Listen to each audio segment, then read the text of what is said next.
Baik,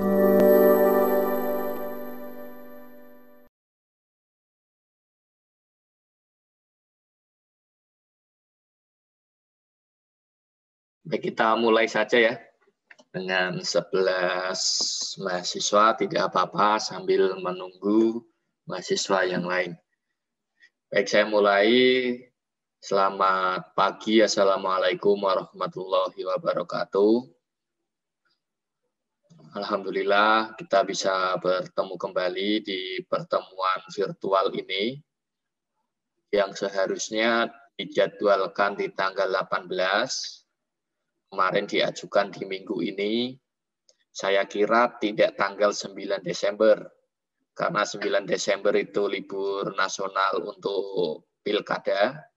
Tetapi tadi malam saya cek, loh kok 9 Desember gitu. Nah, akhirnya saya ikutin jadwal saja di RPL-nya tersebut, yaitu di hari ini, di tanggal 9 Desember 2020.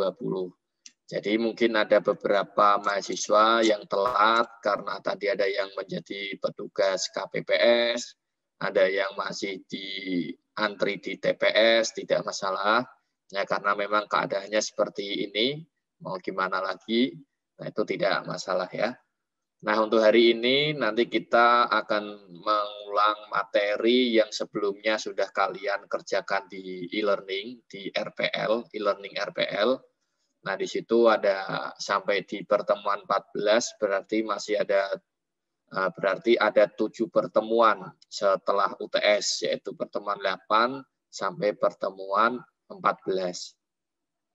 Nah, kemudian saya ingatkan pula, bagi yang belum mengirimkan tugas terstruktur di RPL, di e-learning, itu segera untuk dikumpulkan, karena nanti dinilai semua kok. Jadi ini program, itu nanti ada outputnya, ada nilainya.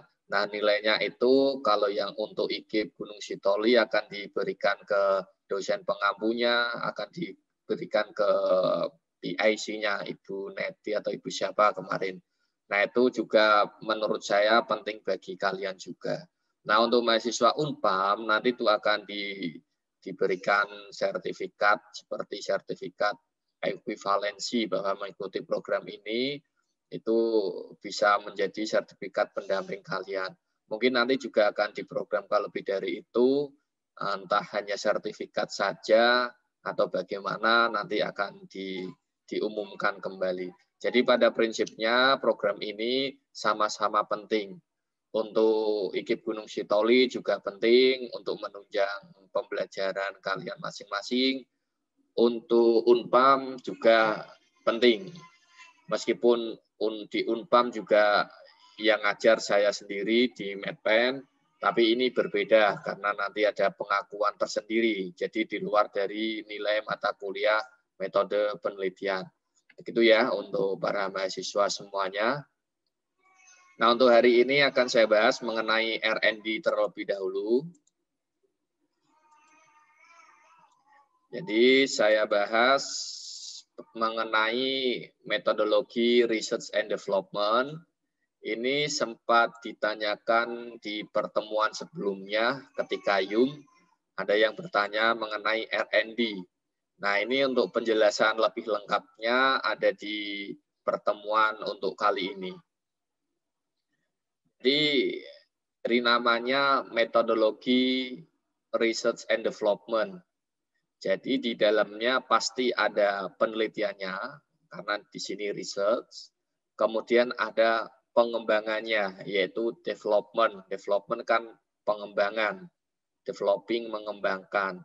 Jadi metodologi penelitian ini adalah yang berkaitan dengan proses pengembangan sesuatu. Nah, lebih dalam saya jelaskan, saya rujuk teori berikut ini. Lihat ya slide-nya ya. Nah, di sini saya rujuk teorinya, ada 3 ahli ini saya rujuk. Yang pertama itu menurut Brock and Cole, dia menyatakan bahwa R&D itu proses dalam mengembangkan dan memvalidasi produk-produk pendidikan. Itu menurut Brock and Cole. Kemudian yang kedua itu menurut Rickey and Client tahun 2007, dia juga memberikan pendapat mengenai R&D. Dia menyatakan bahwa R&D adalah studi sistematis dalam mengembangkan dan mengevaluasi produk-produk yang diciptakan. Itu pengertian kedua menurut Rickey and Client. Kemudian yang ketiga, saya rujuk dari teorinya Guy, Mills, and Ayrasian, itu di tahun 2009. Dia menyatakan bahwa R&D itu tujuannya bukan untuk menguji teori, ya, melainkan menciptakan produk yang efektif untuk digunakan di sekolah. Jadi kalau kuasi eksperimen itu kan menguji teori. Ada teori treatment mempengaruhi variabelnya misalkan. Itu sudah ada teorinya. Kemudian kalau metodologi asosiasi juga berdasarkan teori. Karena di situ ada teori misalkan variabel X mempengaruhi variabel Y, itu berdasarkan teori. Jadi kalau asosiasi dan eksperimen itu menguji teori, sehingga kemarin sebelum kamu muncul judul itu, harus ada teori-teorinya dulu. Teori yang menyatakan misalkan X mempengaruhi Y, treatment mempengaruhi variabel dampaknya, misalkan seperti itu. Sedangkan kalau R&D ini itu tidak menguji teori, tetapi menghasilkan produk. Produknya tersebut produk yang berkaitan dengan produk-produk pendidikan. Jadi dari tiga ahli ini, itu semuanya menyatakan bahwa R&D itu berkaitan dengan produk, berkaitan dengan produk, berkaitan dengan produk. Jadi yang pertama R&D adalah menghasilkan produk-produk pendidikan. Ini produk, ini produk, ini produk. Nah produknya itu harus berkriteria valid. Makanya di sini kan divalidasi, dievaluasi. Artinya di sini ada dua yang menyatakan produknya harus divalidasi. Kemudian juga berkriteria efektif. Di sini juga menyatakan bahwa produknya tersebut harus efektif. Sehingga saya simpulkan bahwa R&D yaitu penelitian dalam mengembangkan produk-produk pendidikan yang valid dan efektif. Tentunya digunakan di sekolah. Ya, ini saya rujuk dari jurnal-jurnal internasional bahwa mengenai R&D, yaitu menciptakan produk yang valid dan efektif. Itu konsep dari Research and Development atau R&D. Selanjutnya saya berikan untuk judulnya. Ya. Tadi kan produk-produk pendidikan. Nah produk-produk pendidikan kalau kita calon guru, kita kan FKIP ini, Fakultas Keguruan. Nah, produk-produk pendidikan sebenarnya banyak sekali. Misalkan yang pertama, seorang guru itu kan harus pandai merencanakan pembelajaran. Berarti berkaitan dengan perangkat pembelajaran. Itu produk yang pertama, berkaitan dengan perangkat pembelajaran. Mengembangkan silabus, mengembangkan RPP. Itu produk-produk pendidikan. Kemudian yang kedua, pastikan kita butuh namanya bahan ajar. Nah, bahan ajar itu juga produk-produk pendidikan. Setelah perencanaannya disusun, kita pasti membuat bahan ajarnya. Nah, bahan ajar di sini harus kita buat sendiri, ya, karena kita yang mengajar, sehingga bahan ajar itu kita yang membuatnya sendiri, bukan dari buku paket yang sudah ada, bukan dari buku-buku yang sudah jadi, bukan. Tetapi kita menjadi seorang guru, tentunya kita harus bisa membuat bahan ajar sendiri. Setelah itu, bahan ajar sudah ada, perangkat sudah ada. Produk pendidikan yang lain nomor 3 adalah perangkat penilaian. Nah, perangkat penilaian itu juga bisa dikembangkan. Jadi tidak hanya perangkat pembelajarannya dulu, tidak hanya bahan ajarnya, perangkat penilaiannya pun bisa dikembangkan. Contohnya misalkan pengembangan tes literasi kuantitatif, pengembangan soal bermuatan HOTS, pengembangan pemahaman konsep IPA siswa misalkan. Jadi kita mengembangkan cukup instrumen-instrumennya saja atau alat-alat evaluasinya saja. Itu 3 hal atau 3 jenis yang merupakan produk-produk pendidikan yang bisa dikembangkan. Nah, di sini saya berikan contoh, ada 2 judul. Ini saya rujuk dari penelitian saya sendiri. Ini berkaitan, yang pertama adalah berkaitan dengan pengembangan bahan ajar ini. Kemudian yang kedua juga berkaitan dengan pengembangan bahan ajar. Yang pertama, pengembangan bahan ajar matematika berbentuk buku komik saintifik. Jadi produk yang dikembangkan berupa buku komik berbasis saintifik. Itu termasuk dari bahan ajar. Jadi bahan ajar tidak hanya buku teks itu bukan bahan ajar, itu sumber belajar sebenarnya. Ya, kemudian bahan ajar itu yang kita ramu sendiri nantinya, bukan hasil orang lain. Nah, yang pertama ini tadi mengenai bahan ajar berbentuk buku komik berbasis saintifik. Itu produk yang ingin saya kembangkan ketika itu.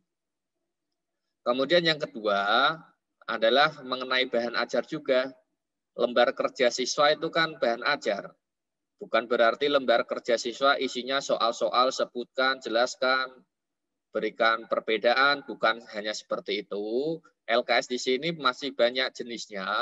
Nah, kalau yang saya maksud di sini, LKS-nya adalah LKS yang berupa praktik ini.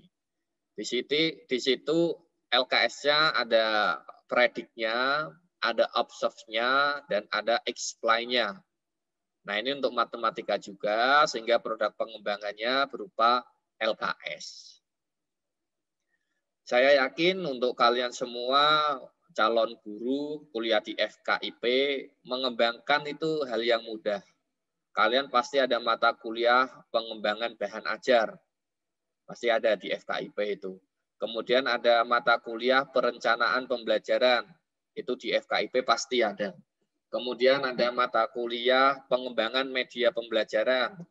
Nah, itu kan sebenarnya sudah difasilitasi oleh FKIP bahwa mata kuliah tentang pengembangan itu sudah ada sebenarnya. Jadi kalian sudah memiliki kemampuan mengembangkan bahan ajar, sudah memiliki kemampuan mengembangkan perangkat, sudah memiliki pengetahuan mengembangkan evaluasi, ada mata kuliah evaluasi.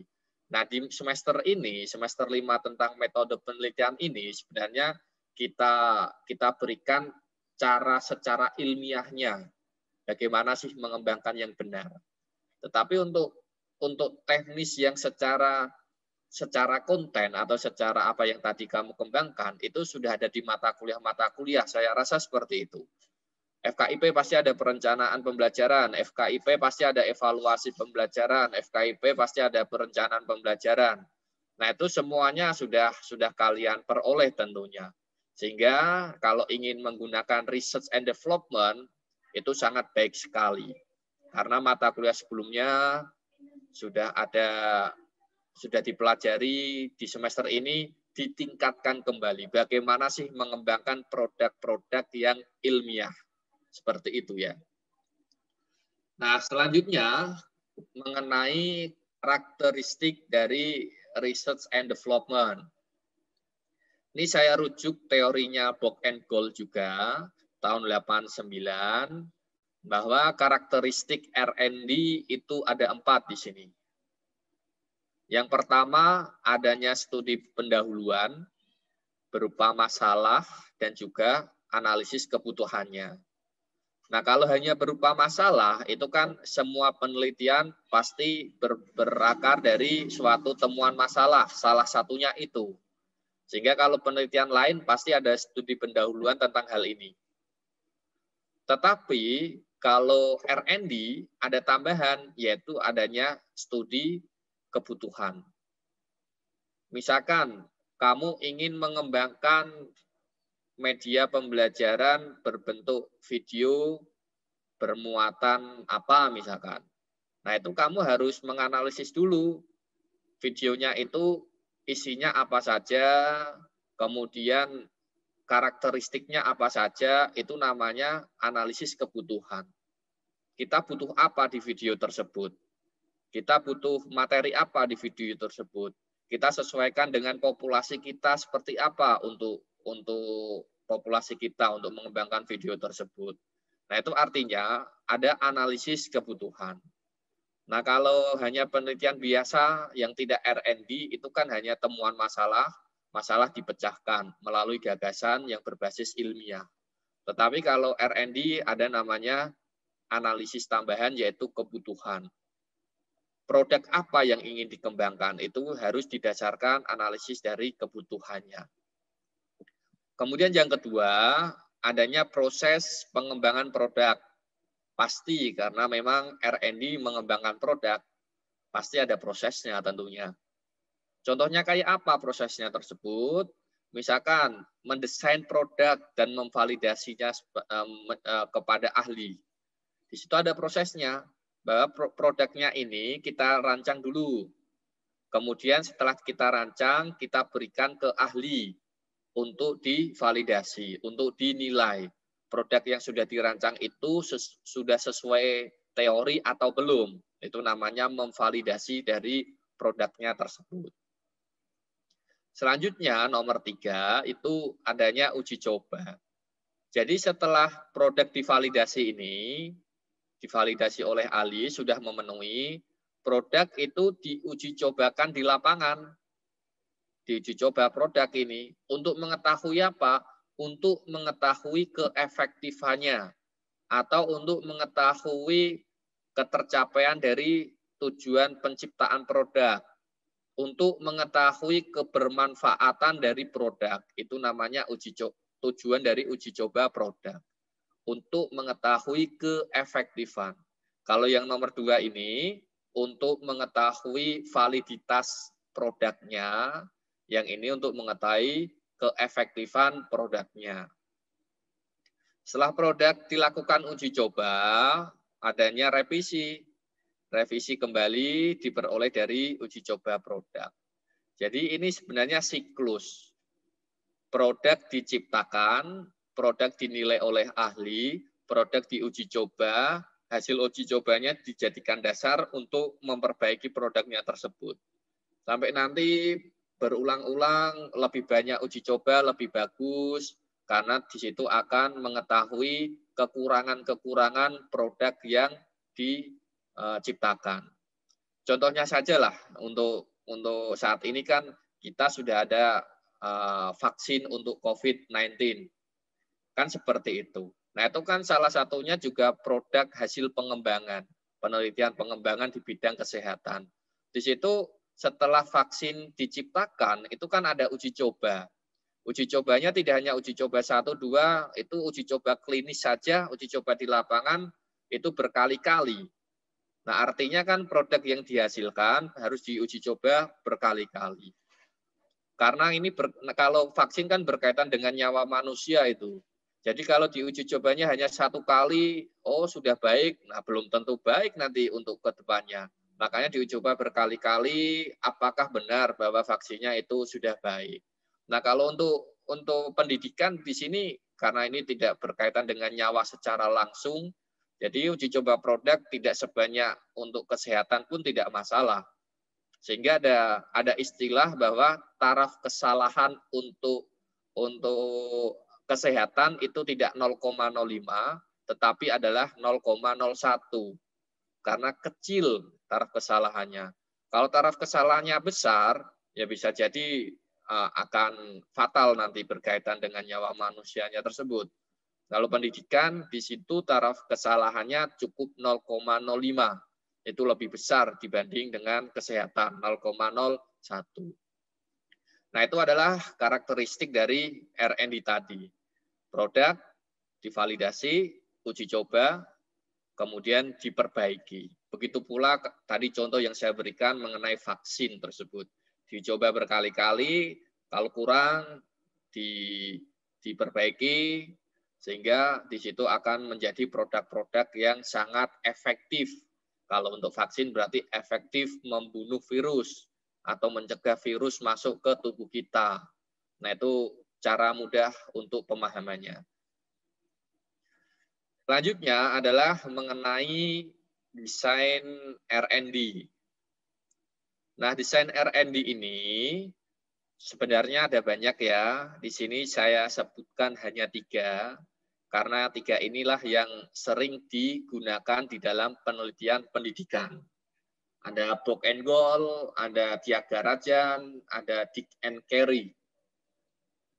Book and Goal itu ada 10 langkah, sedangkan Tyagarajan ada 4 langkah, kemudian Adi ada 5 langkah. Tetapi kalau kita lihat, isinya itu sama sebenarnya. Membuat produk, divalidasi oleh ahli, diuji coba, diperbaiki, analisis kebermanfaatannya. Jadi intinya sama sebenarnya. Validasi, efektivitas. Intinya 2 itu. Nih, nomor 1 misalkan menurut Book and Goal di sini. Di sini Research and Information Collection itu artinya kan kita mengumpulkan dulu informasi-informasi yang dibutuhkan, penelitian-penelitian informasi yang dibutuhkan. Kita teliti informasi apa yang dibutuhkan, kita kumpulkan di sini. Makanya tadi langkah pertama, karakteristik pertama menurut Book and Goal itu adanya temuan masalah dan juga analisis kebutuhan. Kemudian yang kedua itu planning, merencanakan pastilah apa yang dibutuhkan, bentuk draftnya nanti kayak apa, itu pasti. Kemudian yang kedua, develop preliminary form of product. Jadi di sini kita itu mengembangkan secara sederhana terlebih dahulu, mengembangkan tahap awal, namanya saja form. Form itu kan belum final. Di situ masih rancangan dari produk. Kita rancang lah bahasa Indonesianya seperti itu. Kemudian yang keempat, kita tes. Nah, jadi ini rancangan yang sudah dibuat, kita lakukan tes di lapangan. Tesnya ini artinya adalah memberikan penilaian produknya tersebut ke ahli untuk memvalidasi isi dari form of produknya tersebut. Setelah ada penilaian ahli, kemudian dilakukan revisi, ya. Kemudian setelah revisi itu diuji coba skala terbatas, ya. Dari ahli penilaiannya direvisi, diuji coba, tapi masih skala terbatas. Dari hasil uji coba, direvisi, revisi kembali, ini ada revisi pertama, revisi kedua, uji coba pertama, uji coba kedua. Kemudian setelah revisi, uji coba lagi, tapi lebih luas skalanya. Nah, ini kan berarti ada 2 kali uji coba lapangan ini. Yang pertama, uji coba skala terbatas. Yang kedua, uji coba skala luas. Minefield testing, artinya kita memberikan testing dari produknya tersebut ke inti dari populasinya saja, misalkan sampelnya saja di sini. Sedangkan kalau yang nomor 8, di sini adalah operational field testing. Di sini adalah langsung digunakan secara luas. Operasional di lapangan di sini. Nah, setelah itu baru final product revision, kemudian di dissemination. Di sini artinya dilakukan penyebar luasan. Nah, ini Book and Goal mengindikasikan atau mencerminkan bahwa uji cobanya secara di lapangan itu ada 2. Uji coba skala terbatas, kemudian uji coba skala luas. Nah, ini untuk Book and Goal. Kemudian untuk model 4D, ini miliknya Tyagarajan, dari define, design, develop, and disseminate. Nah, ini sama sebenarnya. Define, di sini kita mencari masalah, mencari kebutuhan, terus kita mendefinisikannya. Apa maksud dari produk yang akan kita buat. Ini namanya define, mendefinisikan. Setelah itu kita desain. Desain kan merancang. Setelah definisinya ditemukan, kemudian dirancang. Rancang produknya tentunya. Nah, setelah produk dirancang, dikembangkan Nah, dikembangkan di sini, develop ini itu berkaitan dengan penilaian oleh ahli, validitas isinya, kemudian uji coba secara langsung itu untuk mengetahui efektivitasnya. Kemudian juga bisa diketahui untuk mengetahui uji kepraktisannya. Ini di bagian develop. Jadi ini validasi ahli, validitas isi, uji efektif di lapangan, uji kepraktisan juga bisa. Tetapi perlu diingat bahwa konsep dari R&D sebenarnya cukup produk yang valid dan produk yang efektif. Kepraktisannya itu boleh kita gunakan, logikanya seperti ini. Kalau produknya tersebut efektif, tentunya kan memiliki kepraktisan, artinya mudah digunakan, mudah dipahami, memudahkan siswa dalam pembelajaran, tentunya kan gitu. Makanya box and goal, kalau saya kembalikan di sini tidak ada kepraktisan of product, nggak ada. Semuanya itu efektif. Nah, jadi artinya bahwa uji kepraktisan itu sebenarnya untuk tambahan saja. Misalkan saya ingin mengetahui praktis atau tidak ini dari segi penggunaan untuk siswanya misalkan, tidak masalah. Tetapi konsep pokok dari R&D sebenarnya valid dan efektif. Ya, itu menurut 4D atau Tiaga Rajan. Kemudian yang ketiga itu model EDDI. Ini mirip dengan 4D.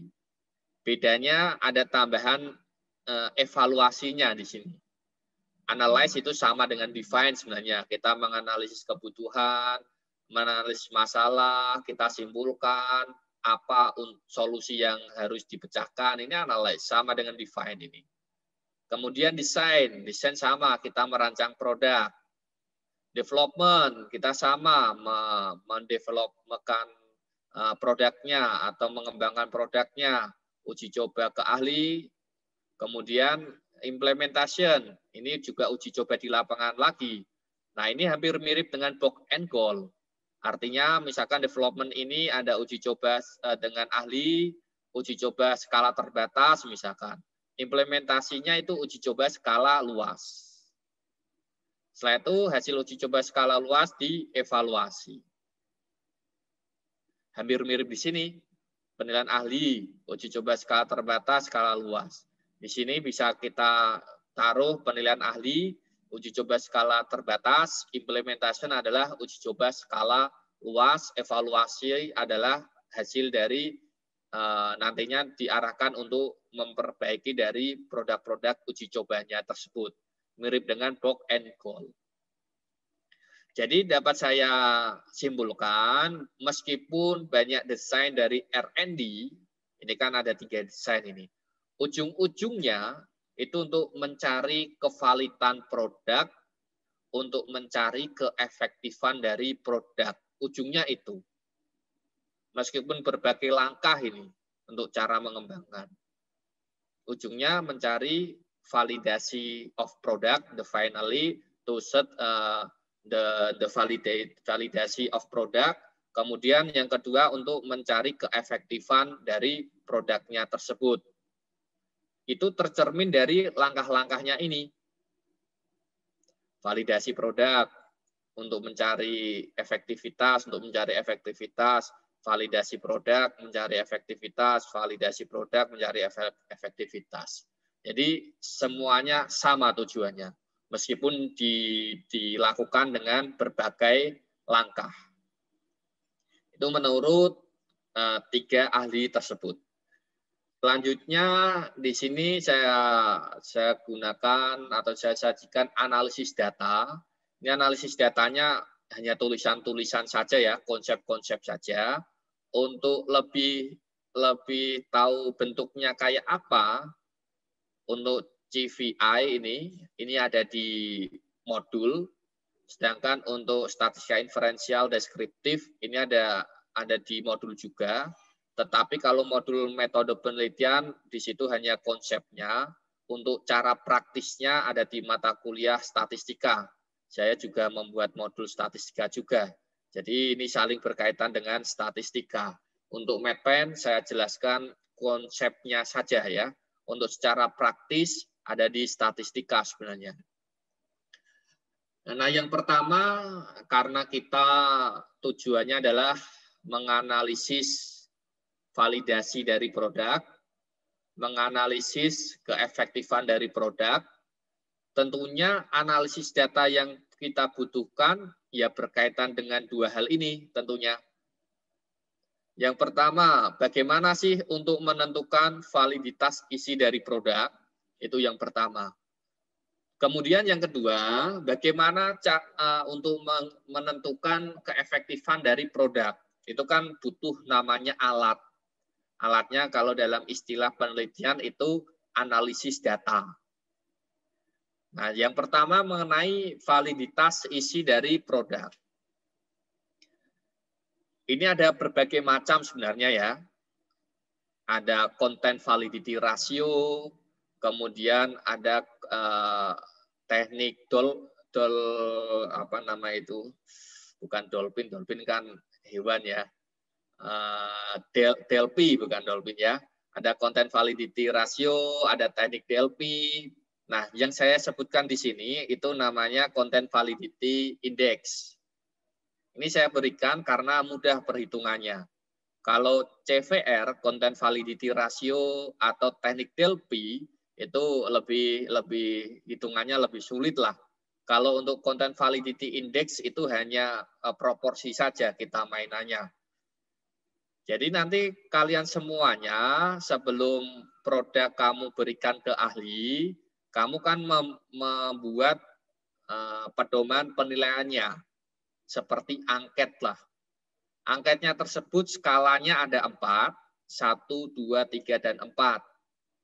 Nah, yang kamu hitung proporsinya nanti adalah yang mendapatkan skor 3 dan skor 4. Nah, sehingga di sini saya rujuk pendapatnya Pollitt and Beck tahun 2006, bahwa Content Validity Index merupakan perhitungan proporsi pada item-item yang mendapatkan nilai 3 atau 4. Jadi produk dibuat, kemudian kita membuat pedoman penilaiannya, alat penilaiannya berbentuk lembar angket, kemudian kita berikan ke ahli. Ahli disuruh mengisi dari angketnya tersebut. Nah, yang mendapatkan skor 3 dan 4, kita analisis. Sedangkan yang mendapatkan skor 1 dan 2, kita tidak analisis. Nah, setelah kita analisis, kita hitung proporsinya. Proporsi yang bisa direkomendasikan itu berkisar antara 0,6 sampai dengan 1. Itu menurut Rempuszewski and O'Hara 2005. Nah, untuk perhitungannya nanti saya berikan contoh di modulnya langsung nanti, cara menghitungnya. Jadi ini konsepnya dulu, yang skor 3 dan 4 kita analisis, kalau ketemunya di antara 0,6 sampai 1, itu artinya bahwa validitas produknya itu terpenuhi skornya. Kemudian yang kedua, itu tentang keefektifan of product, the effectively of product. Nah, di sini ada dua cara. Yang pertama menggunakan statistika deskriptif, pilihan pertama itu. Pilihan kedua itu kita menggunakan statistika inferensial. Bedanya apa penggunaan dua statistika itu? Di sini saya jelaskan, jika hasil uji keefektifannya hanya berlaku pada sampel, artinya uji efektifmu itu tujuannya untuk sampel sajalah, tidak untuk populasi misalkan. Itu berarti menggunakan statistika deskriptif. Misalkan kamu meneliti populasinya ada 5 kelas. 5 kelas bermasalah, kemudian 5 kelas butuh media misalkan. Media kamu kembangkan. Nah, media kamu kembangkan itu logikanya kan harus mewakili populasi, karena masalah kita masalah populasi. Sehingga analisis datanya kan kita boleh populasinya kita ajar semuanya. Populasinya kita ajar semuanya, itu berarti analisis datanya menggunakan statistika deskriptif.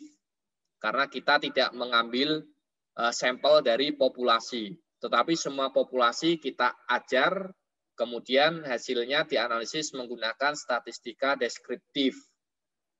Ya, itu yang pertama. Makanya di sini saya tuliskan hasil uji keefektif hanya berlaku pada sampel yang dijadikan objek uji coba. Ya. Tapi kalau kamu ingin populasi, teliti populasi semuanya, artinya boleh menggunakan statistika deskriptif.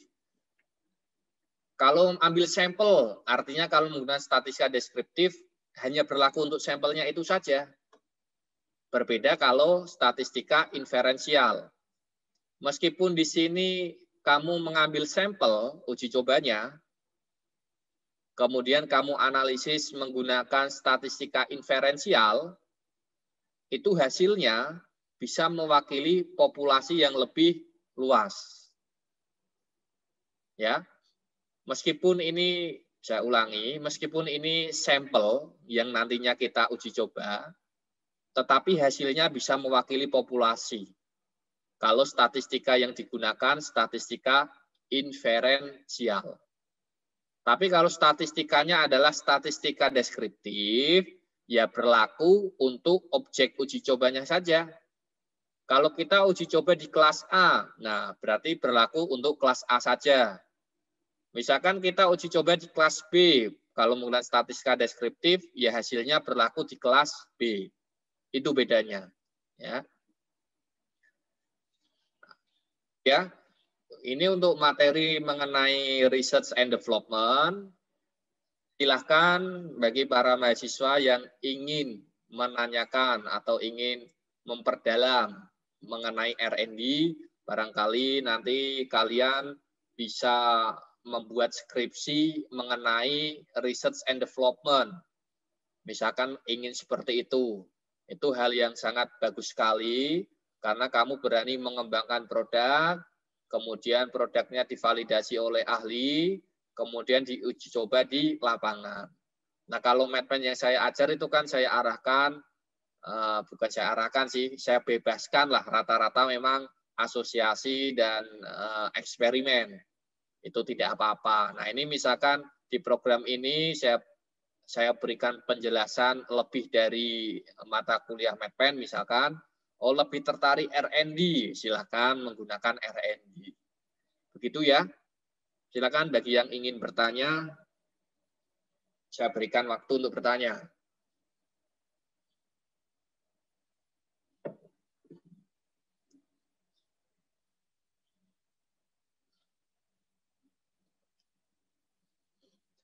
Oke, belum ya? Jika belum, saya lanjutkan untuk materi yang teknik dan instrumen pengumpul data ini. Bentar.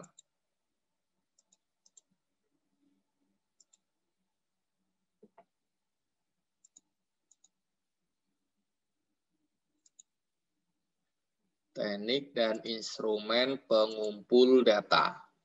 Terlihat ya, teknik dan instrumen pengumpul data ya. Nah, ini gara-gara libur ini, sepi Zoom-nya. Oke, yang kedua mengenai teknik dan instrumen pengumpul data. Bentar. Oke.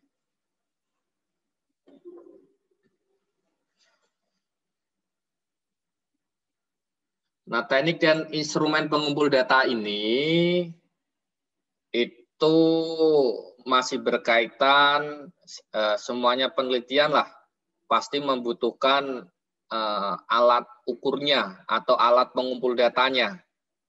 Jadi kalau kita urutkan, misalkan yang pertama kita menemukan masalah atau menemukan fenomena misalkan. Kemudian muncul judul berdasarkan gagasan ilmiahmu, kemudian untuk melanjutkan gagasanmu itu dikaji melalui teori-teori, itu di bab 2. Nah, setelah teori-teorinya sudah kuat, Itu ada namanya bagaimana untuk membuktikan teorinya tersebut, misalkan dengan cara mengumpulkan data. Nah, data itu dikumpulkan, setelah terkumpul baru dianalisis menggunakan teknik analisis data. Sehingga terakhir muncul namanya kesimpulan.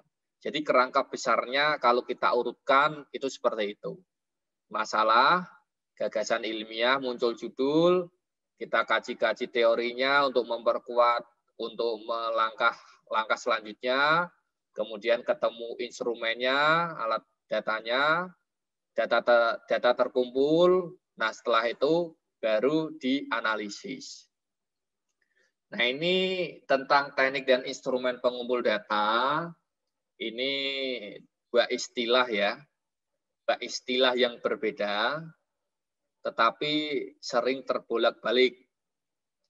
Misalkan teknikmu apa, instrumenmu apa, angket instrumen saya Pak. Instrumenmu apa, tes instrumen saya. Instrumenmu apa, observasi. Nah itu kan beberapa hal yang belum tepat. Nah, padahal dua istilah ini, teknik dan instrumen, itu saling keterkaitan, tetapi memiliki beda pengertian. Nah, saya berikan contoh di sini, ya. Kalau berkaitan dengan teknik, ya, teknik itu kan kalau secara terminologi atau pengertiannya itu kan caranya itu teknik, cara. Karena ini teknik pengumpul data, sehingga kan cara dalam mengumpulkan data itu teknik, ya. Sedangkan instrumen, kalau instrumen itu berkaitan dengan alatnya. Kalau ini saya anggap ilmunya lah secara teoritis. Kalau instrumen itu alat realnya secara praktisnya. Misalkan kayak gitu. Ya. Contohnya saya berikan di sini misalkan. Kalau tekniknya tekniknya tes ya. Instrumennya berarti berbentuk butir soal. Ya. Jangan terbalik butir soal sebagai teknik, tes sebagai instrumen. Jangan ya. Tes itu adalah keilmuannya lah atau caranya tes. Oh, tes itu kayak gini-gini, oh caranya itu.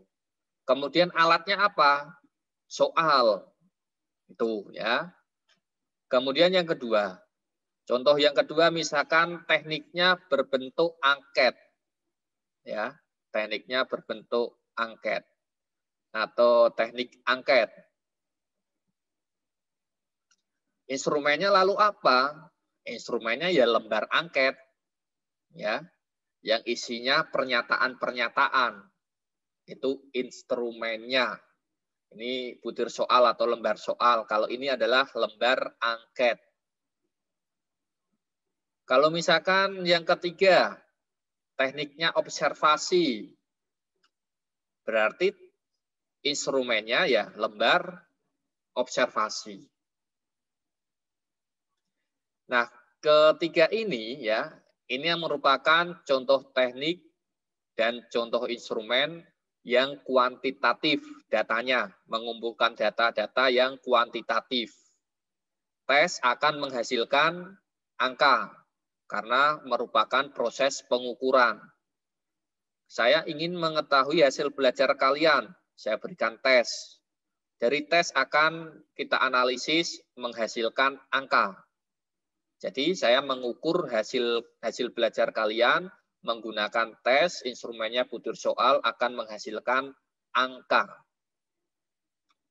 Karena kuantitatif, sehingga tes merupakan instrumen kuantitatif. Angket.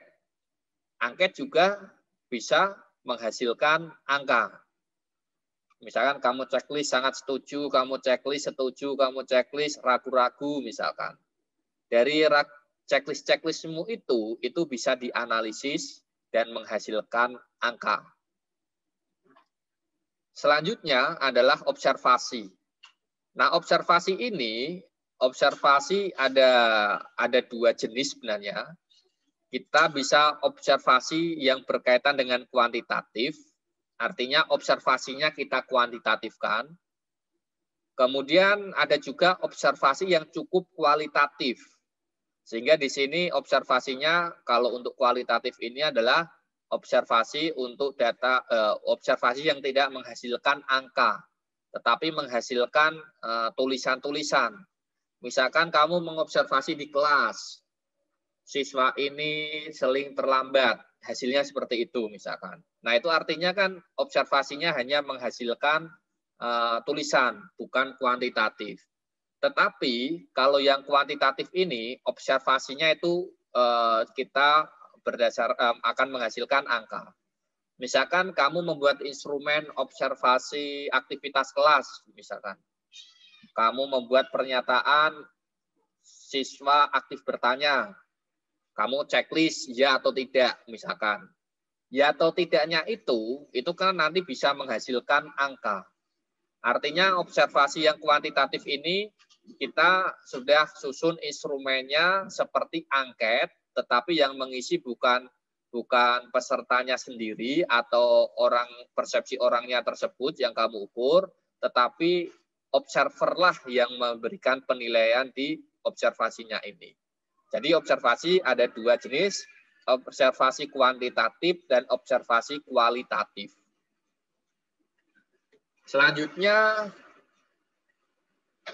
adalah yang menaik kualitatif. Di sini hujan ini. Hujan daerah Bogor ya. Saya lanjutkan di yang kualitatif pasti yang tidak menghasilkan angka ya.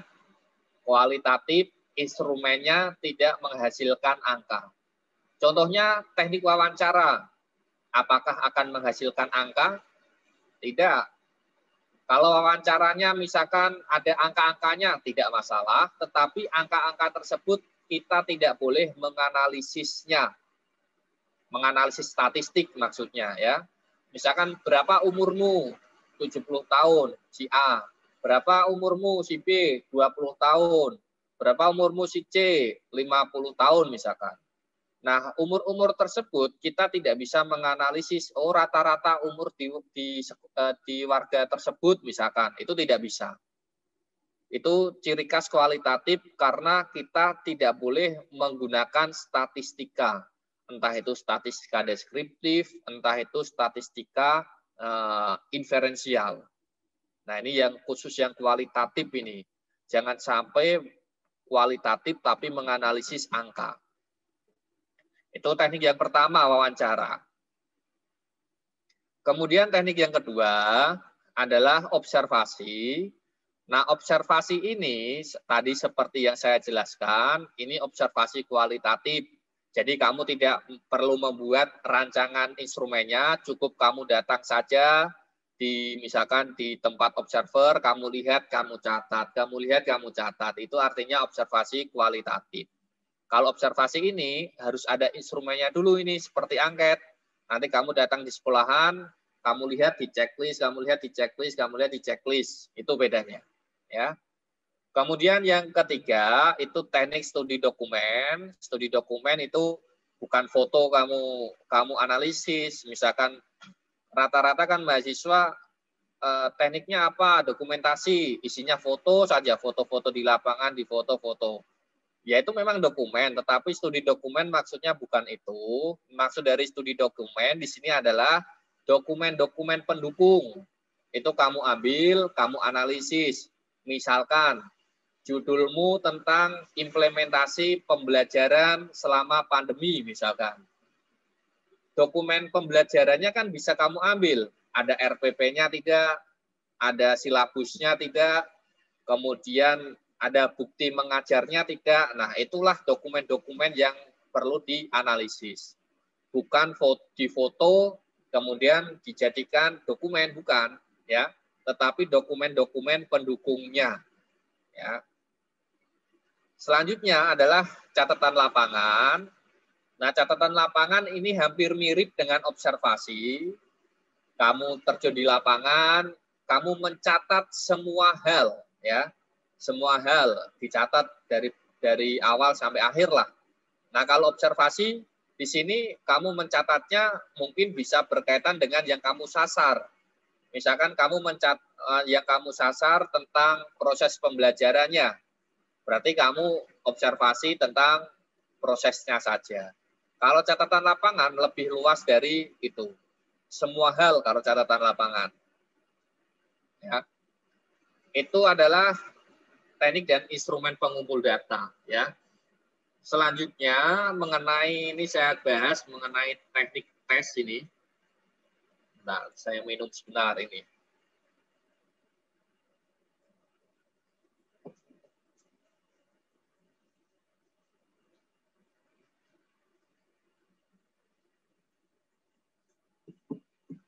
Saya minum ya. Oke, yang kedua adalah teknik tes. Ini teknik tes seorang guru pasti sudah familiar. Sehingga kalian calon guru harus familiar dengan tes.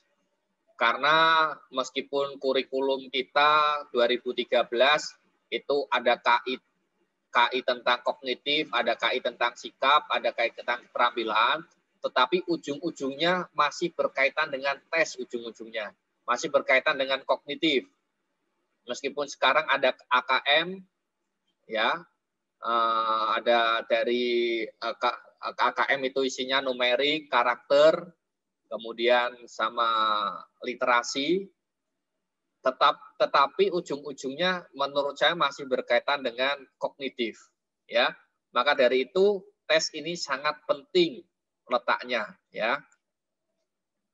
Nah, istilah tes di sini saya berikan pengertian bahwa tes adalah sejumlah pertanyaan untuk mengukur ranah kognitif, ya. Jadi tes itu untuk kognitif saja. Sikap itu tidak bisa dites, keterampilan itu tidak bisa dites, tapi untuk tes cukup ranah kognitif saja. Dan isi dari tesnya pasti ada benar dan juga ada salah. Kalau afektif itu tidak ada bernilai benar atau bernilai salah kalau afektif. Contohnya kamu menceklis angket, kalau sudah pernah menceklis dari angket misalkan. Nah, apakah angket itu ada nilai benarnya, ada nilai salahnya? Kan tidak ada. Di situ hanya persepsi kalian, setuju atau tidak setuju misalkan. Sehingga di situ angket bukan merupakan teknik tes, karena itu teknik sendiri. Cocoknya bukan untuk kognitif, tapi cocoknya untuk yang non-kognitif. Dalam hal ini bisa saja afektif, bisa saja psikomotorik, misalkan kayak itu. Nah, isinya ada benar, ada salah, itu tes. Nah, kemudian bentuk tes, ini di semester 5 sudah ada evaluasi pembelajaran belum? Semester 5, kalian belum ya? Berarti semester 6 nanti ya. Nah, ini akan membahas mengenai itu nanti, mengenai salah satunya mengenai teknik tes nantinya ya. Di sini bentuk tes, ada tes objektif, ada tes non objektif. Secara garis besar ada dua hal itu ya. Di sini saya berikan perbedaan sistem pensekoran untuk tes objektif itu pensekorannya tidak dipengaruhi oleh pemberi skor atau tidak dipengaruhi oleh raternya, ya. Karena tes objektif kan contohnya misalkan pilihan ganda. Pilihan ganda kan kalau salah ya 0, kalau benar 1, kan gitu skornya. Tidak ada persepsi dari penilainya. Karena itu udah pasti pilihan ganda. Kalau salah 0, kalau benar ya 1. Itu objektif. Sehingga pensekorannya tidak dipengaruhi oleh pemberi skor atau rater. Kemudian yang kedua adalah tes yang non-objektif dari sistem pensekorannya. Di situ pensekorannya pasti meskipun sedikit dipengaruhi oleh rater atau penyekornya atau orang yang memberikan skor, itu pasti. Contohnya soal uraian ya. Kalau kalian membuat instrumen soal uraian, itu kan pasti ada namanya jawabannya, ada namanya rubriknya nanti. Misalkan contoh soalnya misalkan tentang analisis. Kalau ada rubriknya, skornya antara 1 sampai 5 misalkan. Kamu kan pasti menganalisis dari jawaban siswa. Ini cocoknya soal jawaban ini skornya 1, 2, 3, 4, atau 5 misalkan. Nah, itu artinya ada kecenderungan dipengaruhi oleh pemberi skornya atau raternya. Itu pasti, ya. Karena tidak non-objektif ini.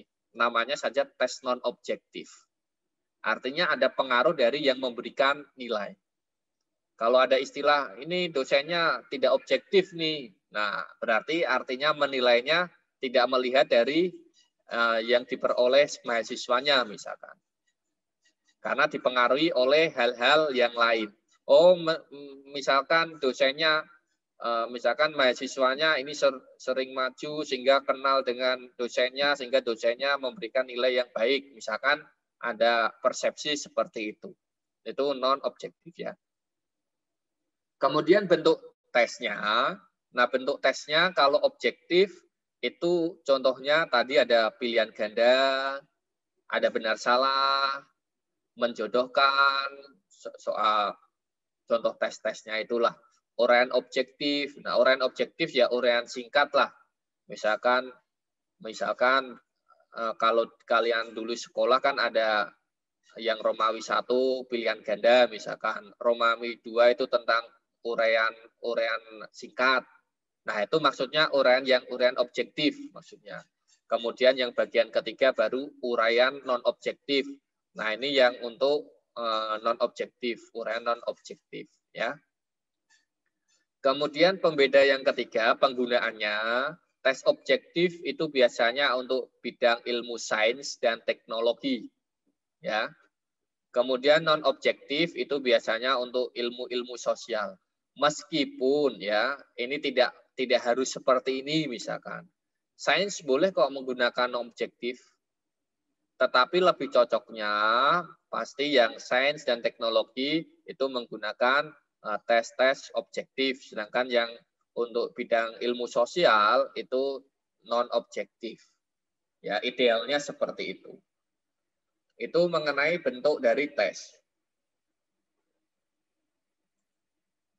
Selanjutnya adalah mengenai teknik angket.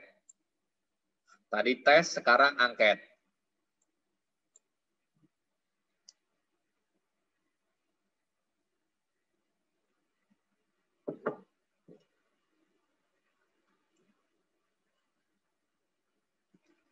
Teknik angket di sini itu pengertiannya isinya pertanyaan atau pernyataan tetapi tidak memiliki nilai benar atau salah. Kalau kamu pernah mengisi angket kan tidak ada nilai benarnya mana, nilai salahnya mana, nggak ada. Semuanya benar angket itu. Makanya angket di sini tidak ada nilai benar dan salah. Isinya itu isinya bisa pernyataan, bisa pertanyaan isinya, ya. Kemudian bentuk angket, kalau kalian searching di Google misalkan jenis angket, di situ pasti akan muncul angket yang skalanya ada 2, iya, tidak misalkan. Angket yang skalanya ada 3, ya, tidak, ragu-ragu misalkan. Ada yang skalanya 4, ada yang skalanya 5. Sampai nanti juga ada yang skalanya 11 itu. Nah, angket ini rata-rata yang digunakan adalah yang skala 5 biasanya. Yang sangat setuju, ragu-ragu, tidak setuju, sangat tidak setuju. Contohnya itu. Memang skala angket yang skala Likert, ini kan skala miliknya Likert. Itu sebenarnya memang skalanya ada 5 skala Likert itu. Tapi dikembangkan lagi, ada yang skala 3, ada yang skala 4. Ya. Kalau skala Goodman itu skalanya ada 2, ya atau tidak. Kalau skala semantik diferensial itu skalanya 7. Jadi pilihannya mungkin kalian yang skala semantik diferensial ini masih belum melihat lah. Masih jarang memang kalau skala 7. Misalkan saya rajin belajar. Di situ pilihannya angka 1 sampai angka 7. Tidak ada pilihan sangat setuju atau apa, hanya angka. Kalau angka 1 saya rajin belajar berarti 1 dianggap sangat tidak rajin, 7 dianggap sangat rajin gitu. Untuk selanjutnya 2, 3 sampai 6 itu hanya untuk interval saja, di situ tidak ada keterangannya. Karena skalanya 7, kalau kasih keterangannya apa? Sulit kan? Kemudian yang selanjutnya skala Houston. Skala Houston itu jumlahnya ada 11 skalanya. Angka 1 sampai angka 11. Rata-rata yang di lapangan itu memang cukup skala 5 saja. Kalau skala 2 ya cocoknya untuk anak SD, ya atau tidak. Skala 3 bisalah untuk anak SD. Ya tidak, ragu-ragu misalkan. Anak SD ragu-ragu itu bingung, ragu-ragu itu apa? Kalau ya dan tidak, tentu jelas. 5, anak SMP SMA masih bisa lah. 4, SMP SMA masih bisa. Semantik diferensial, SMA bisa lah. Kalau SMP mungkin dia bingung. Tapi kalau SMA sudah bisa. 11 ya orang-orang SMA ke atas itu 11. Nah di sini jadi penggunaan angketnya, bentuk angketnya berdasarkan skala, tentunya harus disesuaikan dengan respondenmu. Kalau respondenmu anak SD, kamu berikan angket 7 skala, ya bingung. Ini maksudnya apa ini, Bu? Gitu. Nanti malah dikasih checklist semua nanti. Apalagi yang skala 11. Nah, itu juga nanti anak SD bingung nanti. Itu maksudnya apa itu, Bu? Kan gitu. Ya, jadi penggunaan skala dari angket ini sesuaikan dengan respondennya. Selanjutnya adalah teknik wawancara di sini. Nah, ini wawancara, teknik pengumpul data kualitatif ini ya, wawancara. Wawancara di sini saya berikan pengertian bahwa wawancara adalah tanya jawab ya, secara tatap muka antara pewawancara dengan responden ya. Tatap muka ya. Nah, tapi untuk ada pengertian yang lain juga sekarang berkembang, itu tidak hanya tatap muka, yang penting bisa bercakap-cakap lah. Yang penting bisa bercakap-cakap ya. Bisa tatap mukanya tidak secara langsung, artinya tatap mukanya melalui online misalkan. Kemudian tidak secara langsung, itu boleh. Ya. Itu wawancara. Di sini kita cara melakukan wawancara ya. Karena tadi kan tatap muka harus langsung artinya. Nah, itu tidak seperti itu maksudnya. Di sini ada yang cara berhadap-hadapan, artinya ketemu face to face, tatap muka secara langsung, melalui telepon. Jadi kamu tanya jawabnya melalui telepon, tatap muka maksudnya kita bisa secara langsung menanyakan apa yang ingin ditanyakan. Kemudian bisa melalui fokus group, ini juga dengan hadap-hadapan juga di dalam satu forum ya, bisa online, bisa offline, kita membentuk forum grup diskusi. Kemudian juga bisa melalui email. Nah, ini juga email di sini email seperti chatting. Jadi kamu saling membalas chatting gitu. Bukan kertas kamu emailkan terus diisi oleh pengisi terus kembali ke itu. Tidak seperti itu ya. Jadi artinya melalui email itu ada interaksi secara langsung lah gitu maksudnya. Nah di sini berhadapan-hadapan ada pengertiannya tadi ya. Peneliti sama pewawancaranya itu langsung tatap muka. Sudah pasti ya. Kelebihannya dapat memberikan informasi secara historis. Artinya kalau berhadapan-hadapan kan tahu dia itu dapat menggali informasi secara mendalam, kemudian mimik mukanya, kemudian historis dari ketika dia menjawab itu bisa kita ketahui. Enaknya kalau wawancara berhadapan-hadapan. Makanya kalau saya sarankan memang wawancara idealnya ini, ya, karena bisa memberikan secara langsung informasinya, historisnya pun bisa kita rasakan secara langsung. Tetapi kalau kekurangannya, mungkin ada responden, misalkan karena saya diwawancara, saya menjawabnya yang baik-baik saja. Kan ada juga responden seperti itu. Meskipun pewawancara sudah mewanti-wanti, ini dijawab dengan jujur ya, Bapak dan Ibu misalkan. Namanya juga diwawancara, direkam, masa menjawab yang jelek-jelek kan, responden pasti ada berpikiran seperti itu. Sehingga respon yang diberikan responden itu bisa saja menimbulkan bias. Artinya tidak jujur lah di sini. Itu kurangannya. Kemudian melalui telepon, maksudnya ya kita mewawancara tetapi melalui telepon lah misalkan. Kalau dulu TV kan belum ada online itu, kalau wawancara lewat telepon kan hanya ditampilkan gambarnya, misalkan ada berita gitu. Bagaimana sang pewarta berita di sana, silakan dilaporkan, misalkan kayak gitu kan. Itu kan hanya lewat telepon kalau dulu, kalau sekarang kan sudah terlihat gambar-gambarnya itu. Telepon, kemudian diwawancara apa yang terjadi, misalkan, apa yang ditemukan, misalkan kayak gitu. Itu artinya melalui telepon. Bermanfaatnya di sini ketika partisipan tidak dapat langsung diamati, artinya biasnya itu tidak ada lah di sinilah. Tapi tidak semua partisipan dapat berbicara dengan jelas dan tanggap. Yang namanya lewat telepon, ya kadang kan berbeda dengan tatap muka langsung.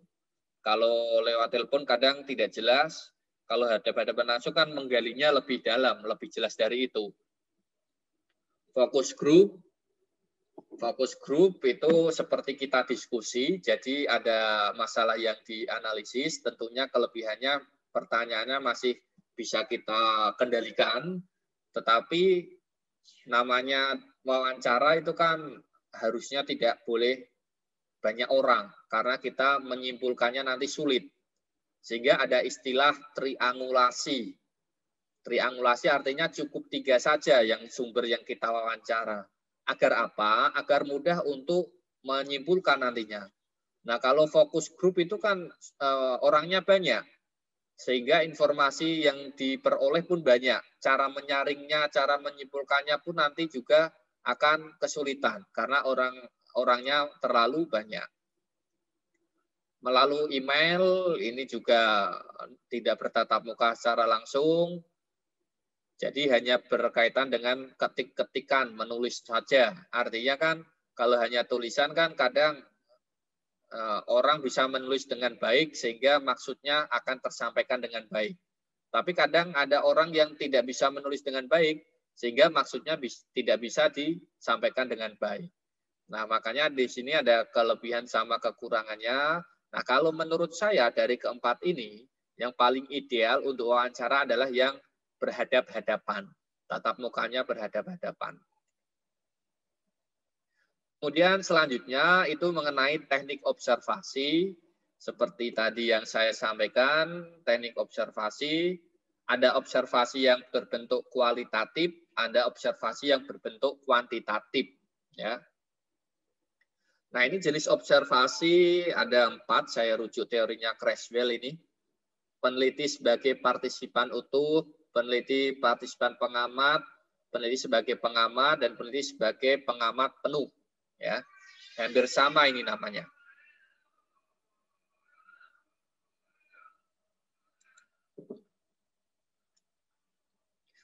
Peneliti sebagai partisipan utuh, itu artinya peneliti itu langsung terjun di lapangan, ya, di kelompok yang diamati, tetapi perannya sebagai observer itu tidak diketahui. Artinya kita terjun ke lapangan langsung, tetapi kita nyamar bahwa kita mengobservasi. Jadi kita berbaur dengan populasi yang kita observasi atau orang yang kita observasi. Itu kita namanya partisipan secara utuh. Kita jadi satu, menyamar, tetapi sebenarnya kita tujuannya mengobservasi. Itu ya.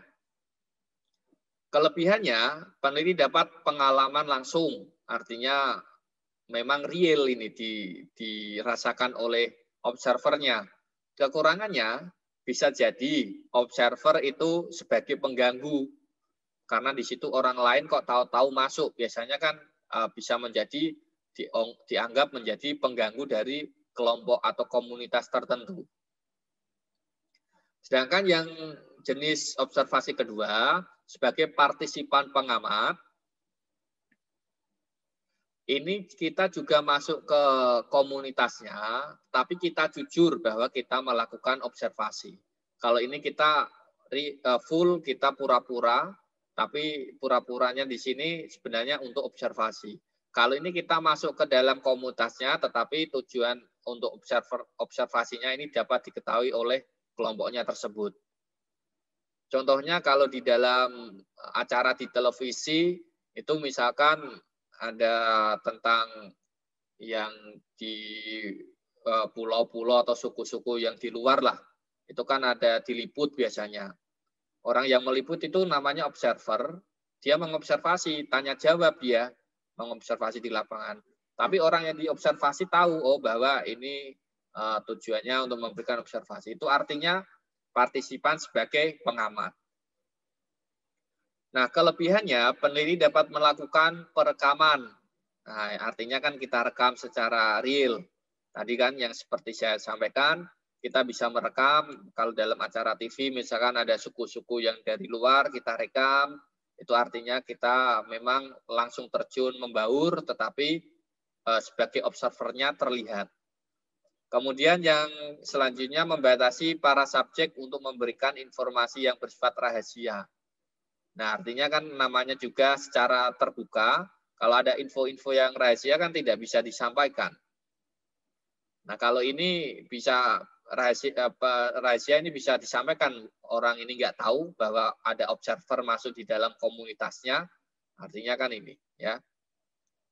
Kemudian peneliti sebagai pengamat, artinya peneliti itu hanya mengamati dan menambahkan sebagai observer. Nah, ini biasanya para peneliti di dalam pendidikan, di dalam dunia pendidikan itu peneliti sebagai pengamat biasanya, ya.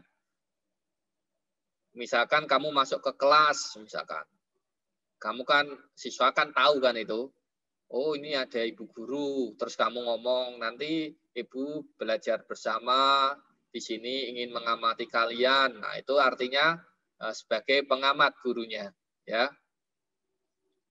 Kemudian yang keempat itu peneliti sebagai pengamat penuh. Nah ini sebagai seperti micro teaching lah. Kalian kalau micro teaching lab yang bagus itu kamu di kelas micro teaching, kemudian ada pengamat, pengamatnya itu tidak terlihat di ruang yang satunya misalkan. Itu ada rekaman CCTV, kemudian dipantau lewat CCTV misalkan, atau dipisah dengan kacanya itu kaca sepihak, artinya yang bisa melihat hanya satu pihak saja, itu seperti micro teaching.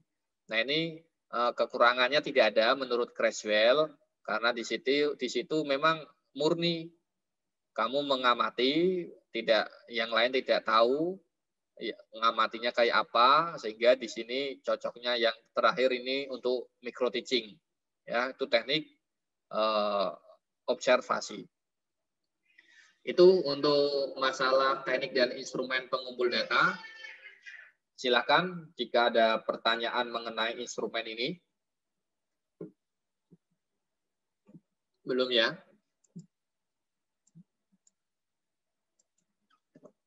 Sebentar, minum dulu.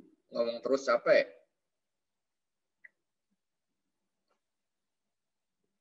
Bapak, izin mau tanya, Pak. Tanya apa?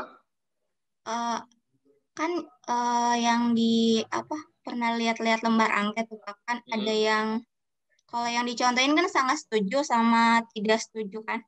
Kalau kita pakainya sering, selalu, yang kadang-kadang gitu bisa nggak, Pak? Boleh. Jadi kan untuk pilihan responnya kan bebas kan.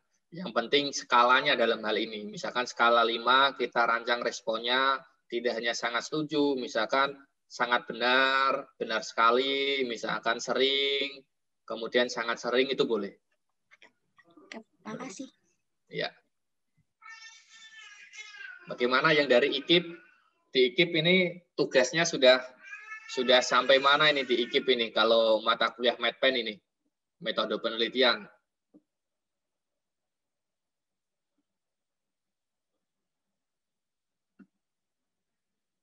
Oh, nggak ada tugas ya berarti ya? Oke, belum ya? Belum ada pertanyaan ya? Oke, saya lanjut kalau gitu mengenai yang terakhir ini. Pengujian hipotesis.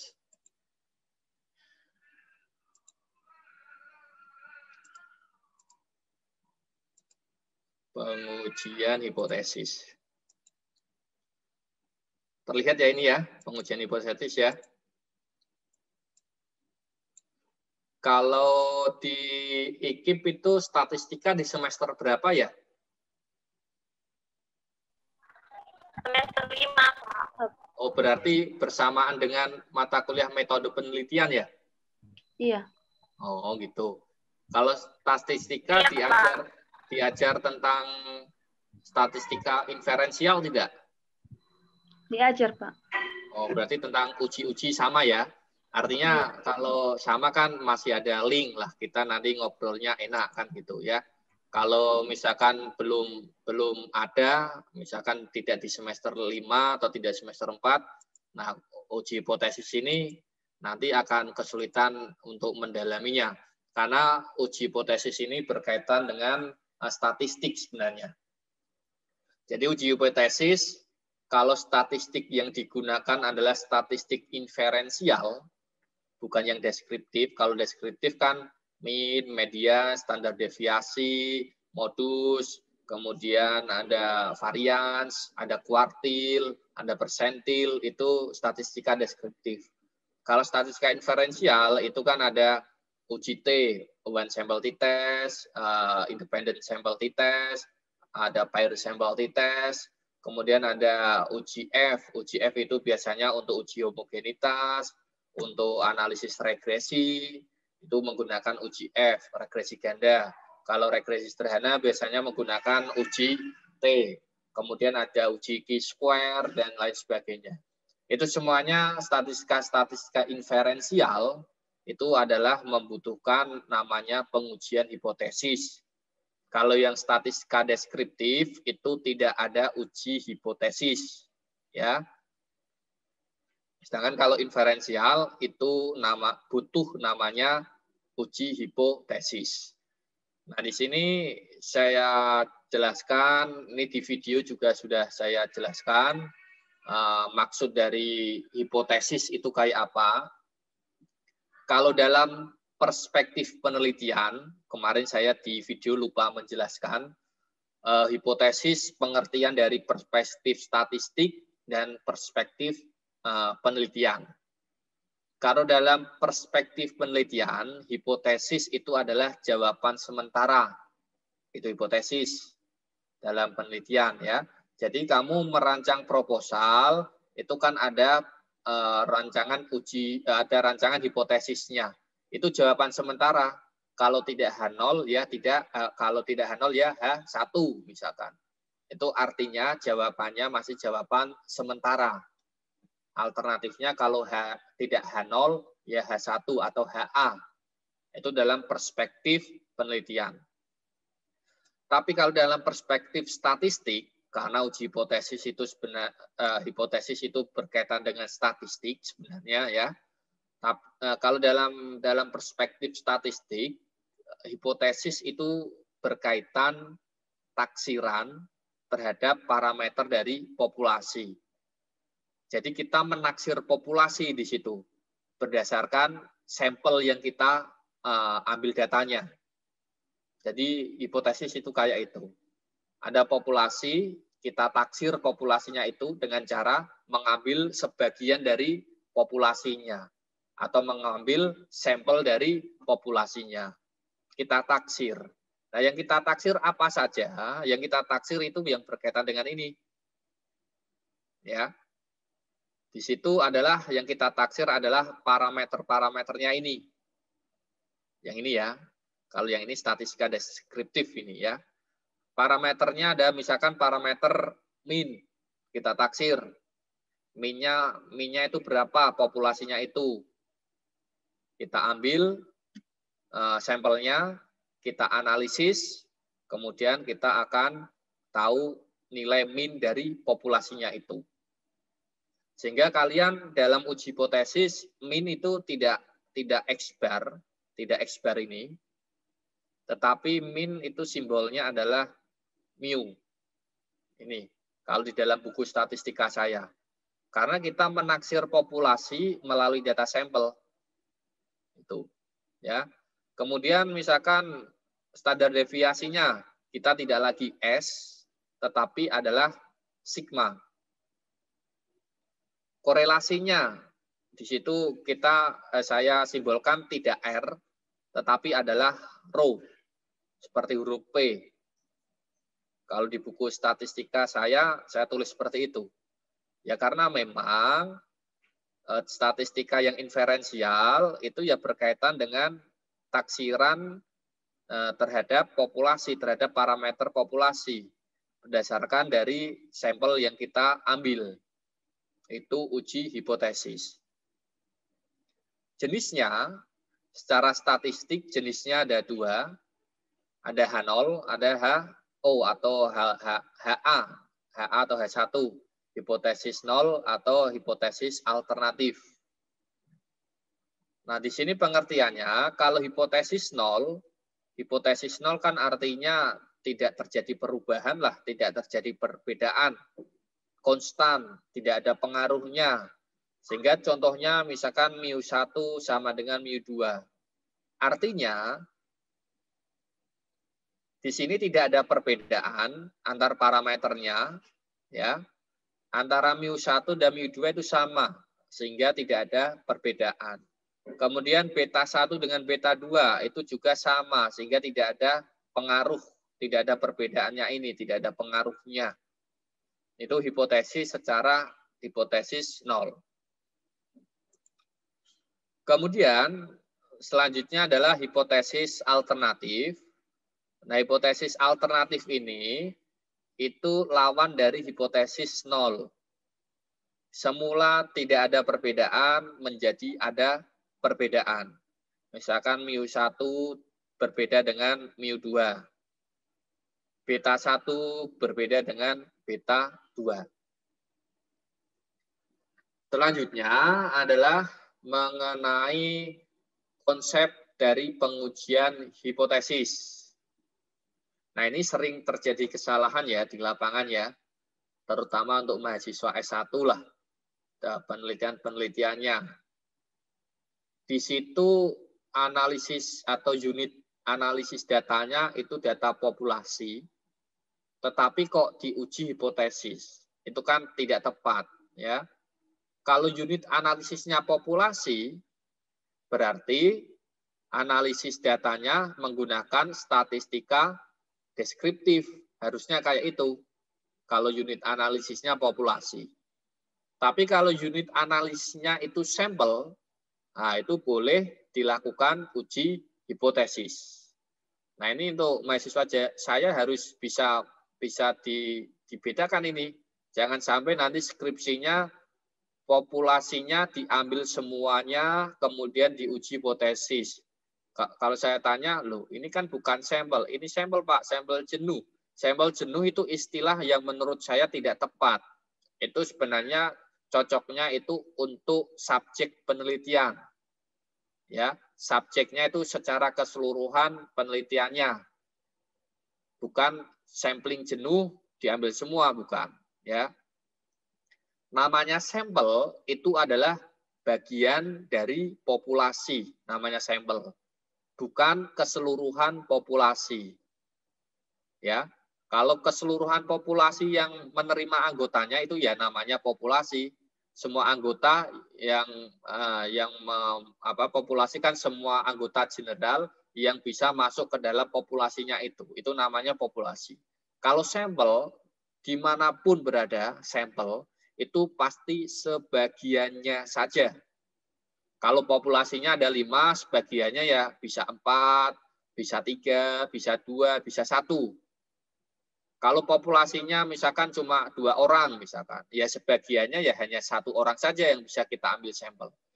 Jangan beranggapan karena apabila populasinya kecil sehingga saya tidak mengambil sampelnya, tidak mengambil sampel sebagiannya, tetapi diambil semuanya jadikan sampel dengan alasan sampling jenuh. Nah, itu istilah yang belum tepat, ya. Ini harus diluruskan karena di lapangan sering terjadi hal seperti itu, ya.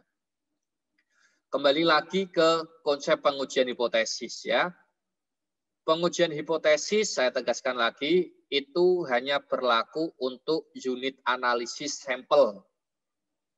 Sedangkan untuk unit analisis populasi, itu tidak bisa diuji hipotesis. Statistikanya bisanya statistika deskriptif kalau unit analisis populasi. Kalau unit analisis sampel, statistikanya adalah statistika inferensial karena bisa diuji hipotesis. Nah, ini saya rujuk teorinya Prof. Kumaydi. Ini Kumaydi sudah profesor ini, profesor dari Universitas Ohio dari Amerika. Ya, dosen saya juga ini.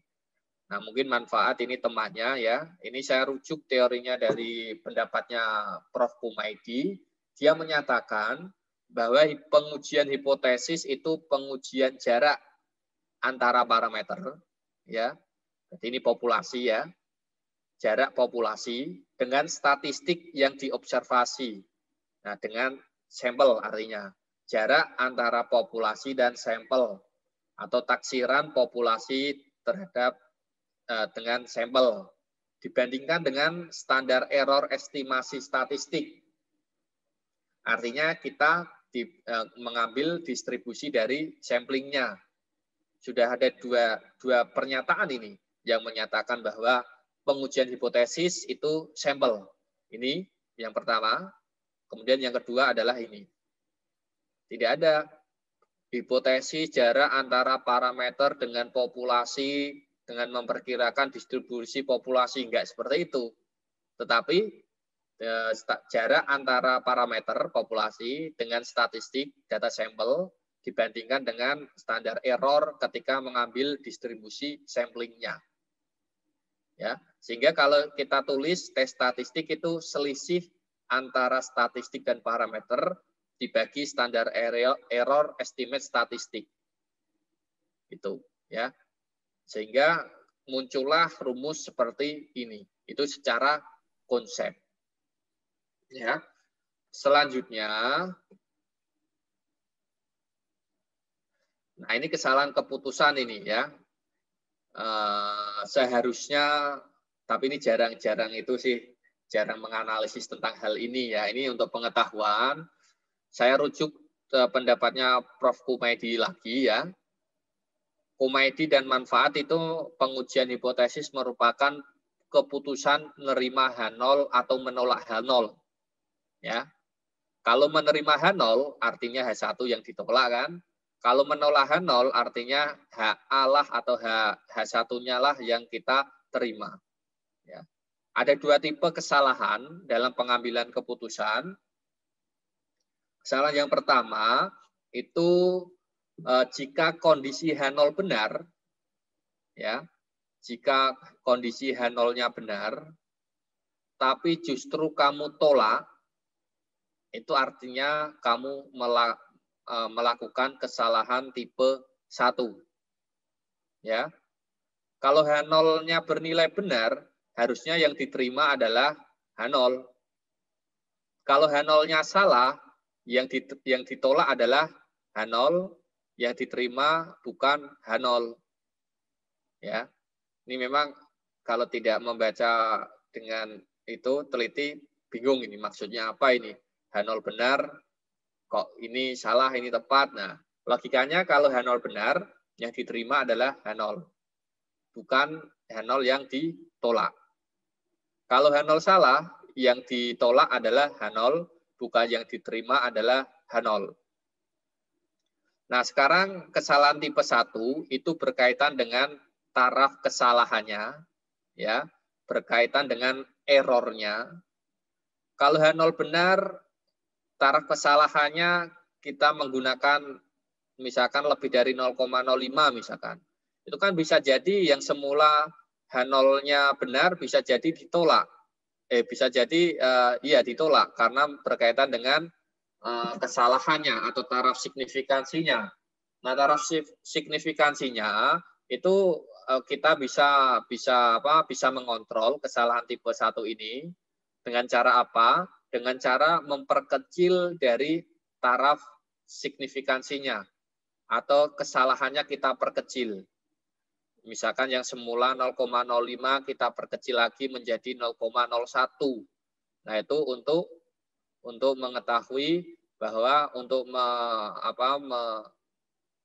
menghilangkan atau menolak H0 ini, kesalahan tipe 1 ini, agar tidak terjadi pada diri kita nanti ketika ingin menerima dari H0. Ya. Sedangkan H0 salah, kalau kita melakukan kesalahan tipe 2, itu kita menerima H0. Ya. Ini berkaitan dengan beta. Beta itu sulit kita kontrol karena kita tidak bisa mengontrol secara langsung. Oh, kita perkecil betanya, kita perbesar betanya. Tidak bisa. Tapi kita masih bisa dengan cara memperkecil alfanya ini, kesalahannya ini. Kita perkecil. Ya. Kita perkecil A-nya sehingga nanti betanya ikut mengecil. Tapi kalau secara langsung betanya kita perkecil, itu tidak bisa. Ya, kita hanya bisa berkaitan dengan alfanya. Kalau kamu sudah uji statistik, pastikan alfanya ada 0,01, ada 0,05. Nah, kalau 0,05 misalkan masih kurang yakin, bisa kamu perkecil menjadi 0,01. Artinya taraf kepercayaan penelitianmu nanti 99%. Kalau yang pakai 5% kan taraf kepercayaan penelitiannya kan 95%.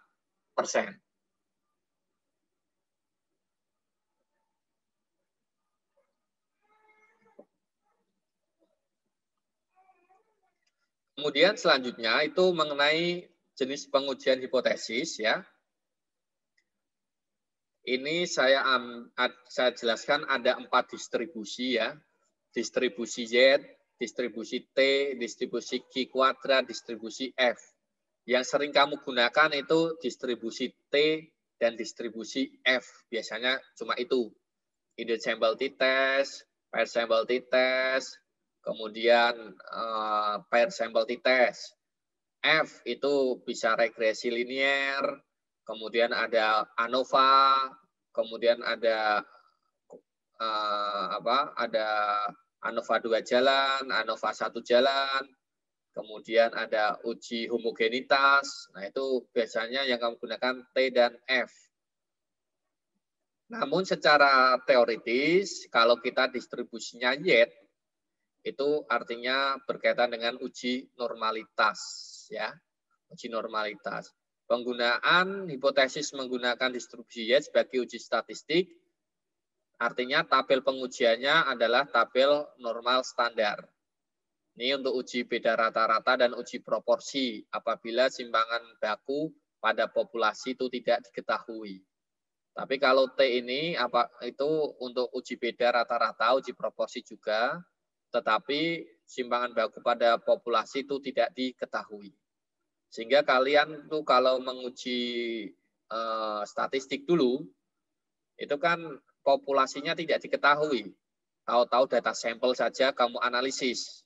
Ya, karena memang uji T fungsinya ya uji beda, tapi populasi itu tidak diketahui simpangan bakunya. Ya, sehingga simpangan bakunya nanti menggunakan data sampel. Sehingga statistik ketika itu kan datanya data sampel itu, saya anggap data sampel. 15 data misalkan di situ. Itu kamu analisis, karena memang populasinya tidak diketahui. Kemudian kalau untuk chi-square, itu pengujian hipotesis menggunakan distribusi chi-square, ya. Tujuannya menguji persamaan varians. Ini uji homogenitas, ya. Jika variansi dari populasi itu tidak diketahui. Tapi kalau F itu apabila variansinya itu tidak diketahui. Yang ini variansinya diketahui ya, kalau yang ini tidak diketahui. Sehingga uji homogenitas itu rata-rata menggunakan uji F. Ya karena memang variansi populasinya kita tidak tahu. Kita hanya mengukur data sampel, kemudian kita analisis menggunakan uji F. Sehingga sering kalian gunakan adalah uji T dan uji F. Karena kalau dalam penelitian kita kaitkan, penelitianmu itu kamu tidak mengukur populasinya, tetapi mengambil data sampel, dianalisis, menghasilkan populasi. Sehingga uji yang kamu gunakan itu uji distribusi T, karena hitungan dari populasinya tidak diketahui. Begitu ya, itu untuk uji hipotesis. Ini saya close dulu. Kok nggak bisa ini? Oke. Silakan kalau ada pertanyaan.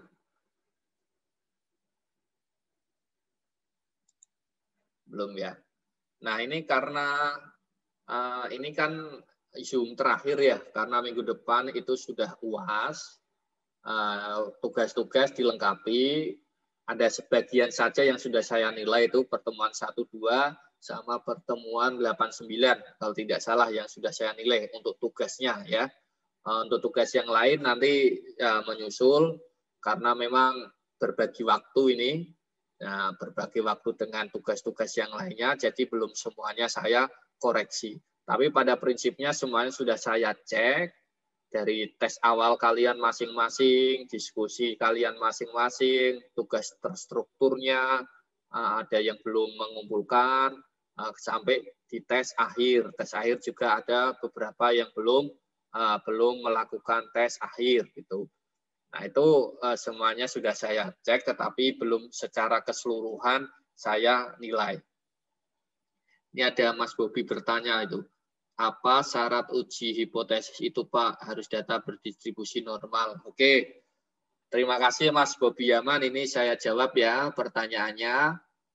Untuk syarat pengujian hipotesis, kalau statistikanya adalah statistika inferensial, misalkan uji T, uji F, itu adalah statistika inferensial.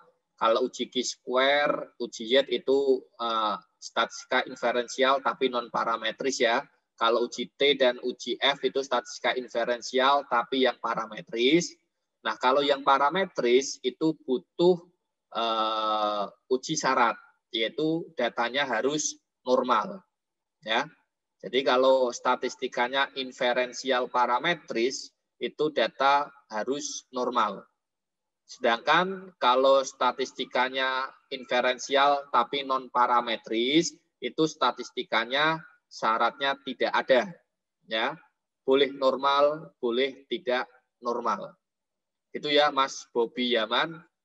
Ini kayaknya di TPS ya Mas Bobi Yaman ini.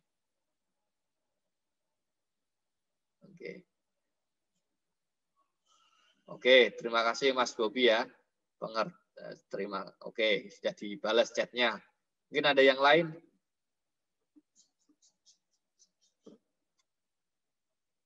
Oke, belum ya.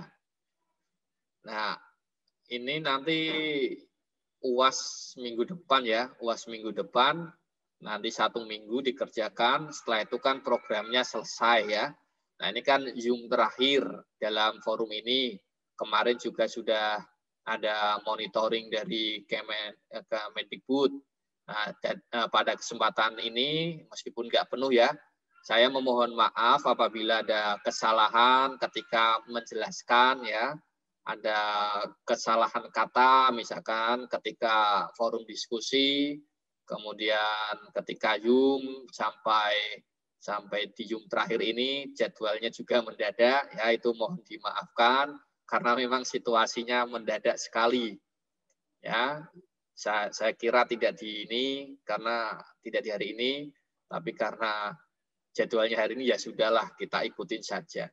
Begitu ya. Jadi terima kasih ini pada mahasiswa IKIP Gunung Sitoli, mahasiswa Unpam juga, ada 5 mahasiswa Unpam, 15 mahasiswa IKIP Gunung Sitoli. Semoga apa yang kita pelajari selama program RPL ini, meskipun tidak banyak, tapi sedikit bisa diambil manfaatnya lah, meskipun tidak banyak ya, meskipun sedikit saja tidak masalah ya, semoga ada manfaatnya. Artinya nanti bisa menambah keilmuan kalian, menambah tentang keilmuan metode penelitian kalian, sehingga nanti ketika menyusun skripsi, kalian tidak ada kesulitan, sehingga bisa lulus tepat waktu. Ya, rata-rata mahasiswa di pandemi ini terutama, memang lulusnya agak sulit, bukan sulit, agak telat, ya karena berbagai faktor. Orang keadaan normal saja lulusnya kadang ada yang telat, apalagi keadaan yang extraordinary seperti ini, sehingga akan berpengaruh. Jadi semoga kalian semuanya nanti lulusnya tepat waktu, matpennya atau skripsinya tidak di dalam tanda kutip, tidak ditanya yang aneh-aneh dengan peneliti karena tulisannya sudah jelas oleh penguji maksudnya. Tapi kalau tulisan skripsi kalian tidak jelas, ya bakal ditanya-tanya. Ya istilahnya kalau istilah kalian dibantai, padahal bukan dibantai, tapi ditanya. Kok tulisannya kayak gini gitu. Nah kalau tulisan metode tulisan skripsimu nanti baik, kalau nggak ada yang harus ditanyakan, ya itu kan artinya keberuntungan untuk kalian. Karena tulisannya sudah bagus, ditanyanya pun bisa menjawab, tidak banyak pertanyaan-pertanyaan yang perlu ditanyakan oleh penguji. Prinsipnya kan seperti itu. Itu ya, semoga kalian sukses ke depannya. Ini terima kasih ya sudah mau ikut Zoom di sela-sela kesibukan menjadi anggota KPPS, menjadi anggota TPS, menjadi pemilih. Nah ini saya ucapkan terima kasih masih berkesempatan untuk bergabung dalam Zoom ini. Nah ini sedikit kita screenshot dulu ya ini. Ini Ai bisa screenshot ya? Pakai HP ya? Iya Pak, mohon maaf. Tadi Jenia. tiba-tiba mati Pak. Oke, Jenia silakan screenshot dikasih aba-aba ya Jenia biar bisa apa namanya bisa gaya ini. Bentar. 1, 2, 3. Itu ada Kayana. Oh iya ini tunggu biar dapat foto ini. Ayo Yana Lia silahkan diaktifkan videonya biar foto bersama ini. Nah, oke. 1, 2, 3. Enggak. Sudah? Sudah. Oke, nanti di-share ya Jenia ya. Oke, nggak ada pertanyaan lagi ya. Terima kasih ya, semoga sukses ke depannya. Saya akhiri. Assalamualaikum warahmatullahi wabarakatuh. Salam sejahtera untuk kita semuanya. Terima kasih sekali Pak. Terima kasih, Pak. Saya close ya Zoom-nya ya. Iya Pak.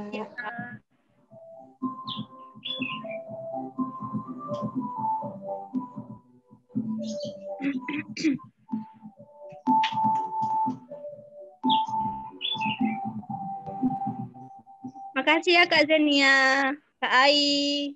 Iya. Ketemu lagi. Baik. Sukses buat kita semuanya ya. Iya Kak. Iya. Ya udah aku kelas ya. Oke Kak. Bye.